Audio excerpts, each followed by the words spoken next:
being one of the favorites, it's always a good feeling, but now it's more competitive. It's like now I don't look at it as, going my first national show, let's have fun. I'm here to win now. Like I'm here to win, and that's what I plan to do. So.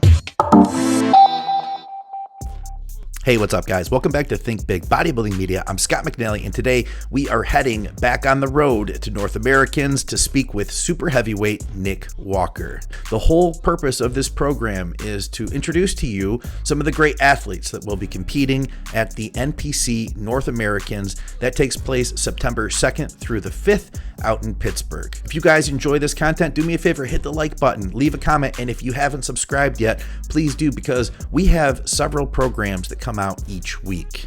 All of our programming is brought to you by TrueNutrition.com. You could use our code ADVICES for some additional savings on high quality supplements from a company that you can trust. We're also brought to you by GetAzoth.com, one of the best nootropic blends on the market. All right, guys, let's get to Nick Walker.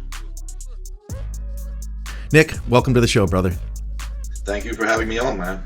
Yeah, thanks for being back, man. We had some good feedback a few months back when you were on It's Just Bodybuilding with Ron and Dusty.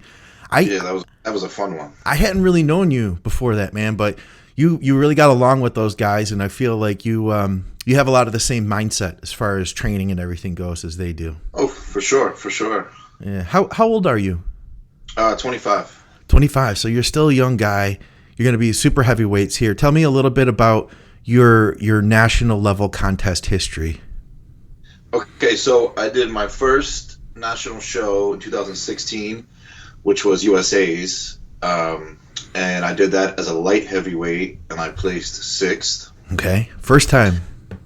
Yes, I was shocked because, going to your first national show, you're like, oh my God, am I going to do good? Yeah. And I was like, oh my God, I took 6th. That's awesome, right? Yeah. So at that point, that was when I was like, at probably my most motivated coming out of a national show. So I was like, I did really, like, I belong here. Like I could win one day. So then 2017, I did North Americans as a heavyweight, and I got 6th there.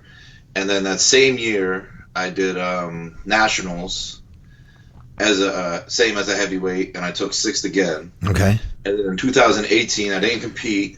And then last year, I took 2nd at USA's as a super there. That's 2nd, man. So you're right up there. And as I've said on some of the other shows, the installments of this program, if you can hit that top 5 mark, realistically, it could go a different way on any given day. The guys who are in the top 5 could be pro at the next show for all we know. So this could be a big year for you. I've heard some people say that you are a favorite for this show.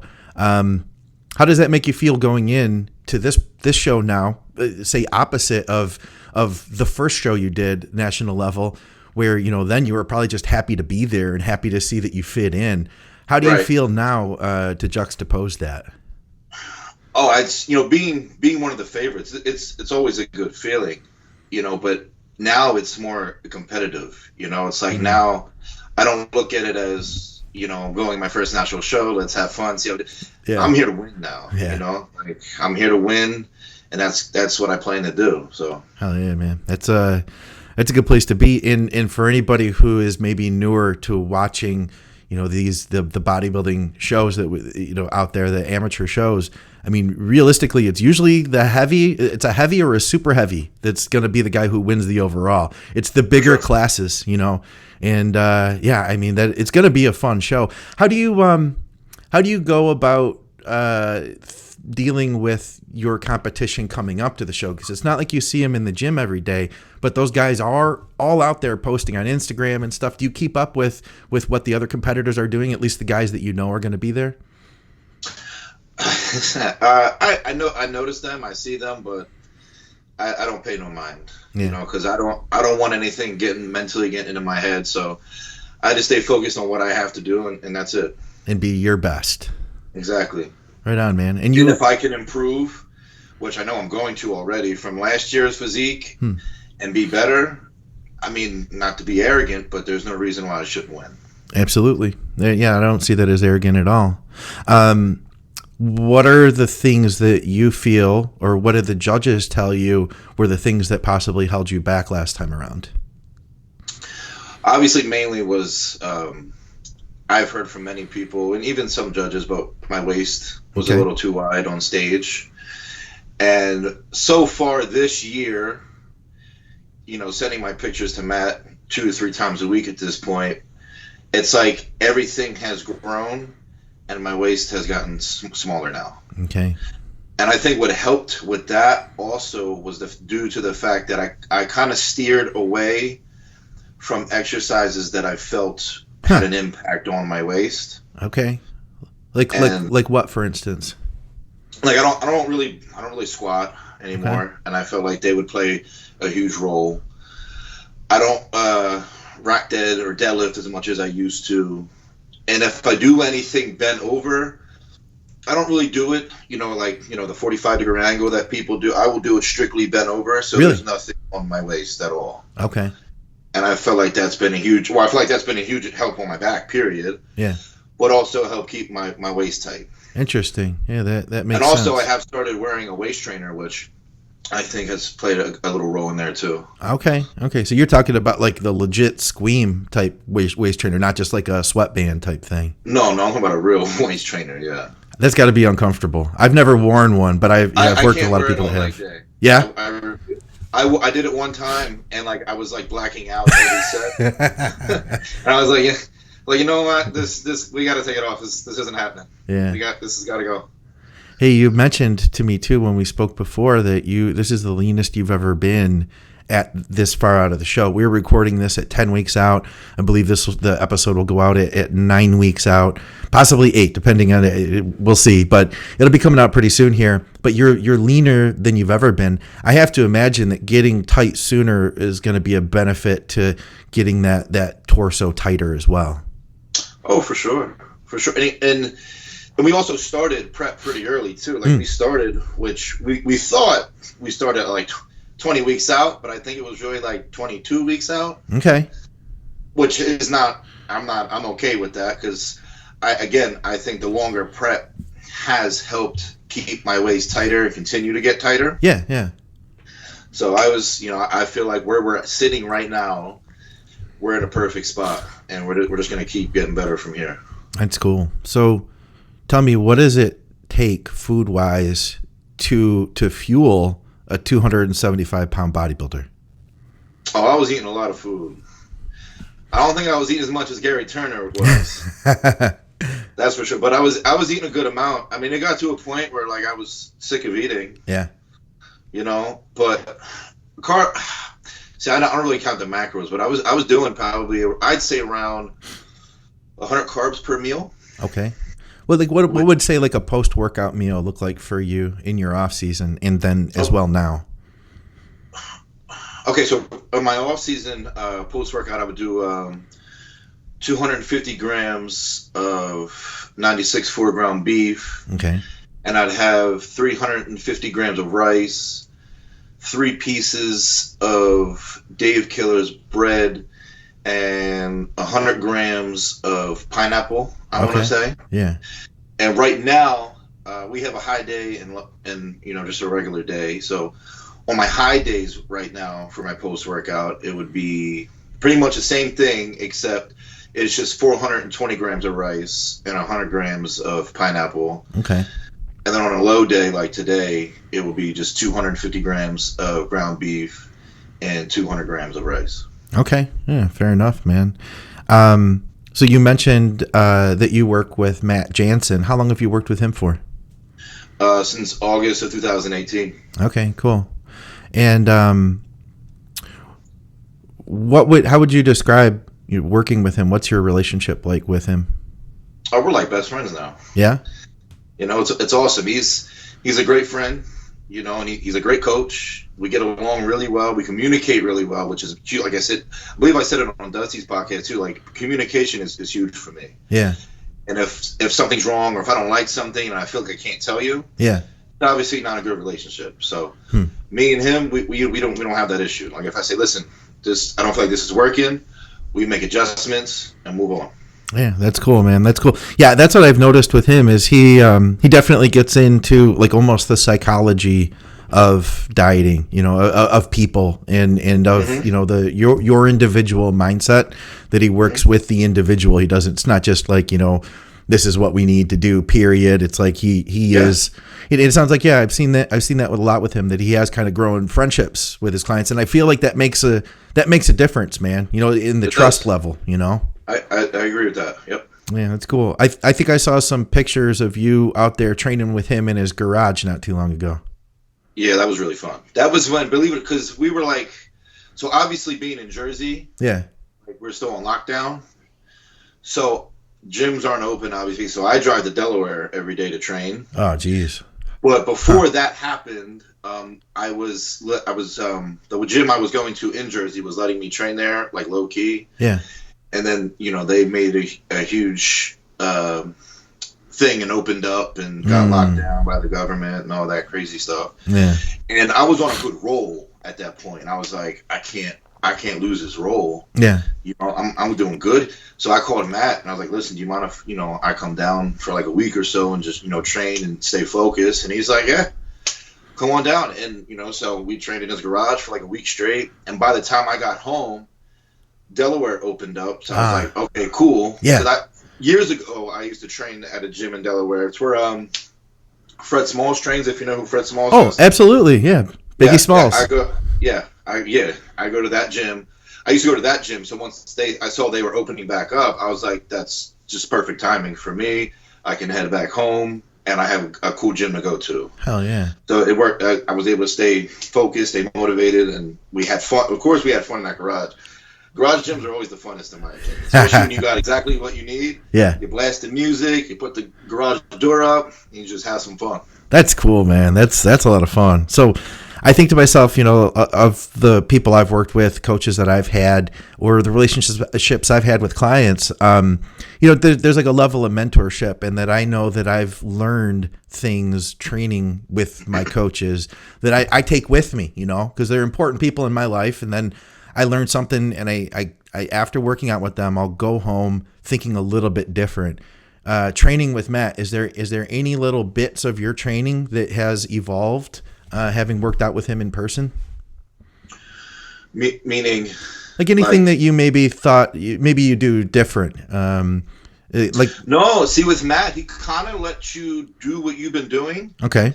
But if he sees something that could use some adjustment, that's what he does. But yeah, for the most part, me and him train exactly the same. No kidding. So, that's cool. Yeah. So pretty much when we train together, it's more along the lines of we're challenging each other. Oh, okay. Like even when I was at his house, like he would text me and be like, "Don't let me outwork you today," like just to get just have some fun with each other. Yeah. And that's what it is. And then when we were in the gym, it was just all about intensity at that point. That's cool, man. Yeah, I feel like when you have somebody like that, it definitely has allowed me to push myself further than I would have otherwise, Oh, for sure. Yeah. For sure. Yeah, that's cool, man. Tell me a little bit about your training. How would you describe your training style? I same as I was in the off season, pretty just low volume. Okay. I work up to like a one hard set. Yeah. Sometimes depending, that might be all I do. Or I might do a back off set. I might add a rest pause set. I started incorporating, which I'm a huge fan of. I like to do cluster sets now. Oh yeah, yeah. I think cluster sets are pretty fun. They change the workout a little bit, where you still have to go heavy, but you don't have to go as heavy to get the same effect. You know what I mean? So I like doing those, but generally, my training really doesn't change much. Right on. Now I know for myself, everything you're saying, this is stuff that I'm believing in now. But I wasn't always that way. Like I started out with a lot of volume, and it's taken me years to progress to the mindset that you're talking about. Have you always trained that way, or has this been an evolution? It's been an evolution. See, when I first started training, obviously I idolized Jay Cutler a lot. Oh, yeah. And I know he was a big volume guy. So I was like, if he can get like that, I want to get like that too. So yeah. I just did what he did. And it worked. Like I grew from it, but I think what I do now, I've grown quicker. Okay. And gotten stronger quicker. Yeah. Like I'm a big believer though in sometimes changing the style every once in a while, as far as, doing the low volume. But eventually, as it takes a toll on the body with the joints. So then, do a week or two of a little bit of higher volume. Yeah. Just to shock the body a little bit and go back. Yeah. Yeah. That makes sense. So going from that higher volume to where you are now, how did that look? Was it just like one day you just switched, or how did you get to where you are? No, actually, it was when I started working with Matt. He says, I want you to try this and see how it works. Now, me being a high volume guy at the time, only doing 1-2 sets per exercise was a little bit of a mind game. Yeah, like, completely. You're like, it's like, oh, I'm done my first exercise. Like, that's it. Yeah. And like, it happened quick. Like, within a month, I was like just growing. And I was like, okay, I'm a believer now. This works. Yeah, that's cool, man. This is good. That's cool. So you started that back when you guys started training together, or when you started working with him? Working together, yeah. Because he never really took over my training. Okay, right. But he would just give me a lot of advice on what to do different and try certain things, and that's just what I did. Right on, man. So are you guys going to do any type of a warm-up show, or you're just going straight in? Oh, we're going straight in. Straight in, right on, man. That's straight cool. In. That's cool. I'm excited for you. If this show wasn't to work out, if for some reason, let's say you didn't get your pro card, would you continue on this season, or are you not sure where you stand with that yet? If I know me as a person, I'd be going to nationals. I mean, why not, right? Especially since now Florida's pretty much open. Yeah. So you guys are still totally shut down over there in Jersey, huh? Yeah, it's horrible. Man. So they're like opening little things at a time. It's like, come on, man. Like, let's go. Yeah. It's been long enough. So you were training at a gym that was just kind of letting you in the side door there for a while. Then that ended. And basically, once that ended, you went to Matt's to train. And then right after that, Delaware opened up. So sounds like you haven't really been without a gym for any period of time. No, like when the quarantine first started, and then I guess second week of March, I guess. Yeah. I didn't train probably for only like 3 or 4 days. Okay. And then I was able to, squeeze into some spots here and there. But basically that was when I started prep. So like the beginning of my prep, it was a struggle because mentally, like if it was still in the off season, it probably wouldn't bother me as much. But being in prep, like it's like a switch flip, like, okay, go time. Yeah. And waking up every morning not knowing if I'm going to train or where I'm going to train and what time I'm going to train. Mentally, that plays a game in my head. Yeah. So, like the beginning of prep, I wasn't really responding the way I should have. But once I got in a groove, my body just took off. So. Okay, right on, man. So you're from Jersey. Tell me a little bit about what the bodybuilding scene is like there. When things aren't shut down. Yeah, well, I live in more South Jersey. Okay. So bodybuilding here isn't as huge as it is in North Jersey. Okay. North Jersey, New York area is like everyone competes. Everyone works out. Everyone does it. Down where I live, it's a lot of people work out, but no one really likes to compete like that. Okay. So. Now, where does that fit in with like the Jersey Shore that we all know about? Like, where's that at in proximity? I live about an hour from the Jersey Shore. Okay. Now, is that considered like part of South or North? I'd say it's more North. Okay. So you're painting a picture for us. I'm thinking of the stereotypical gym guys that are all walking around ripped. They're all competing in North Jersey. So you stand out a little bit down in South Jersey then. I follow you. Yep. I follow you. I know because I've seen a lot of real hardcore guys come out of Jersey. I've seen a lot of great bodybuilders there. Oh yeah, they are. They're either in the central part of Jersey or the north part of Jersey. Okay. You won't really find big ones in the south part of Jersey. All right. So is Diamond Gym, is that up in North Jersey? That's considered north, yeah. Okay, cool. You ever get a chance to train there? Yep, I love that gym. Yeah, I've seen some cool stuff, man, there. I've seen, do you remember Rodney Roller? Yeah. Yeah, he used to lift like crazy weights. I watched videos of him and stuff training up there, doing like 200-pound dumbbells overhead and stuff like that. That's crazy. What kind of weights do you work with? The most I've ever shoulder pressed I did 200-pound dumbbells for like 5 reps. Oh, geez, man. Yeah, I did that. Actually, there was a week Matt came down here. Yeah. And we had a little group of us staying like a little Airbnb, and we took them to all like the cool gyms up in North Jersey. Yeah. And I did the 200-pound dumbbell shoulder presses for 5. Okay. And then I did 225-pound incline press for, I think, 5. Holy shit, man. I'm just trying to wrap my head around that. That's a lot of weight, dude. So I take it you've got some good gyms then if you've got 225-pound dumbbells. Yeah, up north. That's crazy, man. That's insane. Yeah, we got some cool ones. Like Signature Fitness is a really cool gym. Strong and Shapely is a really cool gym. There's a couple powerhouses that are up there, really cool gyms. Huh. So I usually drive all the way out there to train for the most part anyway. Right on, right on. And then how far is that Delaware drive for you? 45, 50 minutes. Okay, cool. And they have a pretty decent facility there? Oh, yeah. It's a hardcore spot. Yeah, yeah. They got everything. They got dumbbells up to 200. They got their own leg room. Nice. All the hammer strength pieces you would love. It's a cool spot. That's cool, man. That's cool. So were you always a guy that was strong? Like from the time you were a kid, were you stronger than your friends? I was always the most muscular one. Okay. So I graduated at a high school. I was 17. Yeah. You're 16? You're 16? Not sure. I graduated young. No kidding. Yeah. How did that happen? I graduated at 230 pounds. Holy shit. I was a big kid. Well, let me ask you about that. I didn't know this about you. What happened? Why did you graduate at 16? Well, I might have been 17. My birthday's in August, so I'm trying to figure out. Okay. Well, I turned either 16 or 17 after high school. I forget. It's been too long. So you're like advanced then, or what? What was the situation there? What? Like why? How come you could graduate so early? It was just the way my birthday felt. Oh, I see. Okay.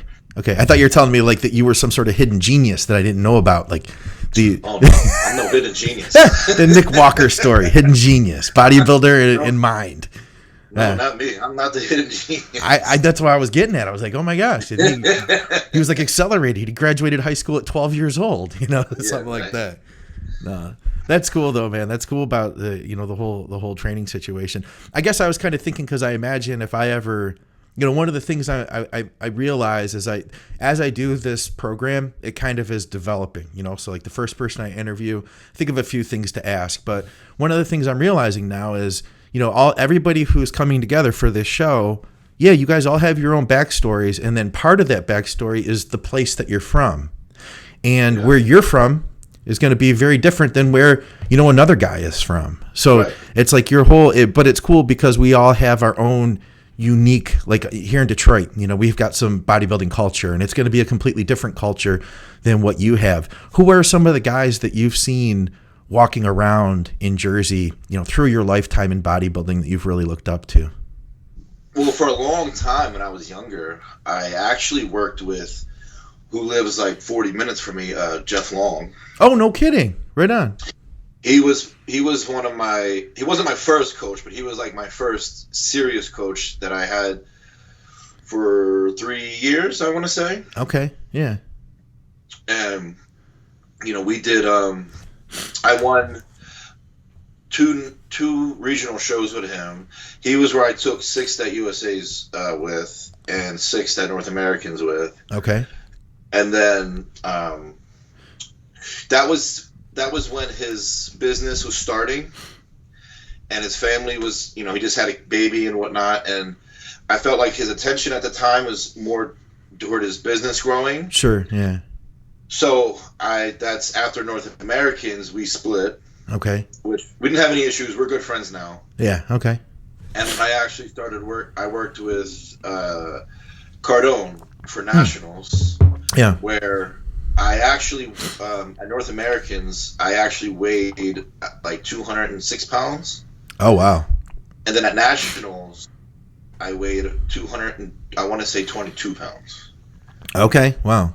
So, and then after nationals, we parted ways after that, and then I went to Matt. Oh, right on, man. So you've put on a substantial amount of size then I mean, if you, what do you, I mean, of course, scale isn't, the end all be all, but if you had to guess, what do you figure you would be on stage at this year? The best part is I'm not losing crazy amount of weight. Yeah. But I'm getting harder and leaner within the process. So what we've predicted originally was I would have been around the 250 mark. Okay. Which I very much could still be. Sure. But the leaner I'm getting and the harder I'm getting while not losing much weight. Yeah. We predicted around 260 now. Around 260. Okay. Yeah, I mean, regardless, 250, 260, the difference between that and 200, 210, that's huge, man. That's a lot of progress, man. Yeah, and you said you had graduated high school at 230, so you've always been a bigger guy. How tall are you? 5'7.5". So you're definitely not a tall guy. You're the same height as me, with literally 50 pounds on you right now. 50 pounds heavier. That's a lot of freaking muscle, man. How do you sleep? Do you sleep like comfortably? Do you snore? Do you need a CPAP? How does that work out for you? I sleep fine. I mean, I do snore. But okay. I sleep fine. Yeah. Like I wake up, I feel good. Like I don't feel tired. Like, I mean, being in prep, obviously you wake up, you're tired. But like in the off season and whatnot, I'm good. Okay, so you don't need any kind of like CPAP. You don't feel at this point like you're really like pushing yourself to the point of being, terribly uncomfortable. Are you uncomfortable in the off season? Like what's the highest you've gotten up sometimes to weight wise? I can barely put socks on sometimes. How much have you weighed off season wise? I hit the 300 mark one time. Okay. But I stayed between like 290-ish. Okay. For the most part. Yeah. Yeah, I did have like 1 week where my weight just flew up out of nowhere and then it kind of just came back down. But I maintained 290 for the most part. Okay. Wow. And you're okay with that. That's not like see, for me, man, I remember, well, it might not be the case anymore, but when I was younger and I hit 230, I felt like, oh my God, I can't put my seatbelt on. So it says something though that a guy can handle 290, live with that. You don't need a CPAP at that. It says something about what your body's naturally comfortable carrying. Yeah, I mean, like I always said, as long as I feel okay and I feel good. Yeah. I mean, I'm good with what we're doing. You know, the moment I can't eat or I'm feeling extra sluggish or, if I go into training and after like one hard set, I'm ready to go home. Yeah. We got a problem. We gotta lower the food a little bit. Yeah. We gotta drop some weight. Do you guys do cheat meals during the prep here? During prep, yeah. Yeah. This is actually last prep. We didn't do any. We just did high carb days. Yeah. But I said I remember I came to him one weekend, which was funny because he made a joke. I said let's try a cheat meal. Like let's try like a burger or something, or like your famous Chick-fil-A and see what happens. Yeah. And then he's like, "Why, is your girlfriend with you?" And I was like, "Yeah, but that's not why." Yeah. Well, at least not the whole reason. Right. So, but it's been working. Like we would do like 2 high days in a row where I would gain anywhere from 4 to 5 pounds within those 2 days. And then I would just get harder. Okay. Harder. And I continue. So I'm like, as long as it's working, like it's, Yeah. But then the weight would drop right off. Okay. Which is cool. So. Yeah. I remember when you talked to Ron and Dusty, you had told us about about your favorite cheat meals, and you were talking about the Five Guys burgers, man. So you sounded like you were getting ready, like who's that guy? I can't think of there's like Barry White. You sounded like you're like getting ready to like make love to the burgers. The sound you had in your voice, man. Five Guys is fantastic. Yeah. I'm after North Americans, I'll do a video. And I'll post it on YouTube of me doing that at Five Guys. Oh, I'm sure you're a guy that can eat, man. There's no question in my mind. You put some greasy food in my face, it's going down but rather quickly. Yeah, one of the things I always ask people that I work with is, are you someone that tends to prefer to eat less, or someone that prefers to eat more? I'm going to guess you're one of the guys all your life. Have you been a eat more kind of guy? Yeah. Okay. I love to eat. Right. But here's the thing, like, I love to eat, but I love to eat clean food. Yeah. Okay. Like I love my cheat meals, but I don't have them as often as because I don't really feel like I need them, for one. Yeah. And I always just felt better eating large consumptions of clean food. Okay. Yeah, fair enough. So I take it too. This is the vision I have. I think of like the typical guy from Jersey has like the mom that's cooking the big Sunday dinners and stuff like that. Were you raised with like big family portions and stuff like that? Yeah, when I was younger, that's my mom always cooked dinner, and that's what we did, honestly. Okay. And my great grandmom at the time, before she passed away, she was always big on cooking huge meals. And my grandmom, even now, when I would go there, she would always cook me big platters. Like, I'd go there sometimes for breakfast, and I'd get like this big plate of pancakes and eggs and such, and I'd eat it all. Whatever, keep coming. Yeah, because I've wondered sometimes the appetite thing. I think obviously there's part of it is going to be genetic. But then I wonder too how much of it is nature versus nurture. I was born like I'm the opposite. I'm a guy who eats little. I could probably go all day without eating if I didn't think about it. But I was raised eating like small conservative portions too, with like everything we did was like very conservative with the food when I was growing up. So I wonder if that predisposes you to be like a better bodybuilder because you're used to just eating bigger portions, I would think so. Even when I was younger, like we would eat a lot of McDonald's too. Like, because my mom was always, when I was younger, she always loved to go to the beach in the summer. That was her thing. And she would go, I'd say, a good 2 to 3 times a week. Oh, wow. And the way she would get me to go, I mean, I was like 6 or 7. Yeah. I mean, the way she'd get me to go is say, we'll get McDonald's. So on the way down, I'm getting McDonald's. Hell yeah. On the way back, I'm getting more McDonald's. Okay, yeah. So that's like programmed in, and that's why I think we figured out the psychology of why you love Five Guys so much now. Well, that's cool, man. I'm excited for you. I'm excited to see how this goes, and overall, it's gonna be such a fun show. I agree. I think it's gonna be a big show. I do feel like it's gonna be a big show. Yeah. But I feel like it's going to be a very fun show too. Yeah, I think so, man. I mean, you want to have the best competition there, right? Like, if you're going to win, you don't want to do it at like a crappy show.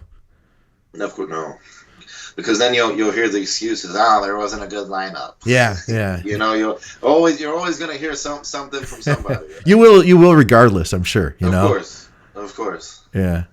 Man, well, that's cool. I'm really pumped for you. Is there anything else that we haven't mentioned? Any interesting aspects of your prep that we should touch on here? No, I'm not sure. I don't think so. Cool, man. I think good. I'm pumped. Do you have any kind of sponsors you want to plug? Yeah, I'm sponsored. I want to shout out Revive MD for the health supplements. And the new line coming out, which will release July 15th, but I think they're going to start pre-sales today, actually, which is Raw. Okay. Created by Matt. Nice. What's that? And also, who's the owners of Revive. And Iron Rebel. I love Iron Rebel. They've got some cool clothes, some good equipment. Yeah, I love their stuff. All right. What's Raw? Supplement line. Oh, okay. Like more performance-based or what? Yeah. Okay. Like, your EAAs, your proteins, your intra-workout, things like that. Right on. Well, good for him, man. He's definitely a guy. I feel like he's really he's really grown in the past few years as a coach. I feel like he's gotten to be more popular too. He's very well spoken. I think one of his big things, like you mentioned earlier, communication is really important to you. I know it's important to him from having heard his interviews and talked to him myself. I feel like he's a really good spot, man. I feel like you're with a good guy here. There's no question in my mind. Oh yeah, I agree 100%. Cool. All right, guys. Well, for another episode of our Road to North Americans, I'm Scott Mcnally. I am here with super heavyweight Nick Walker. Nick, we can't wait to see you there, man. Thank you for having me on, man.